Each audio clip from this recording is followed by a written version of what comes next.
ఇప్పుడు మనకు ఎంఆర్పిఎస్ అనేది జనరల్గా మనకు ఉమ్మడి రాష్ట్రం ఉన్నప్పటి నుంచి కూడా ఉండింది.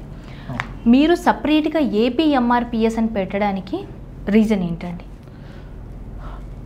ఉమ్మడి రాష్ట్రంగా ఉన్నటువంటి ఆంధ్రప్రదేశ్ విభజన తర్వాత కొన్ని అనివార్య కారణాల వల్ల ఆంధ్రప్రదేశ్లో ఉన్నటువంటి మాదిగ సమాజ వర్గంలో కూడా ఒక లీడర్షిప్ కోసం ఉద్యమాన్ని కూడా బలోపేతం చేయడం కోసం ఎక్కడ వర్గీకరణ అనేది ఒక తెలంగాణకే పరిమితం అవుతున్నటువంటి ఒక ఆలోచనతో ఆంధ్ర రాష్ట్రంలో కూడా మాదిగలు ఉన్నాం. వర్గీకరణ కోసమే పోరాటం చేయాలి. ఆంధ్ర రాష్ట్రం కూడా తక్కువ కాదు. ఉద్యమం పుట్టింది ఆంధ్ర రాష్ట్రంలోనే. ప్రాణత్యాగం చేసినటువంటి మొట్టమొదటి వ్యక్తి కూడా ఆంధ్ర రాష్ట్రం అనంతపురం జిల్లా తాడిపత్రి నుంచే.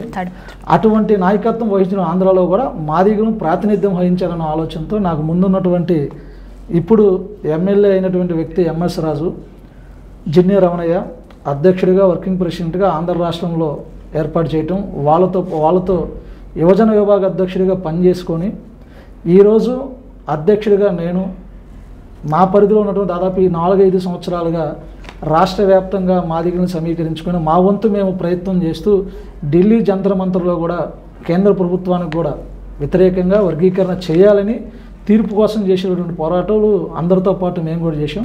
ఆంధ్ర రాష్ట్రంలో కూడా సపరేట్గా మాదిగలం ఉనికి కాపాడుకుంటూ వచ్చాం. ఈ వీడియో కనుక మీకు నచ్చినట్లయితే like, share and subscribe to fast news.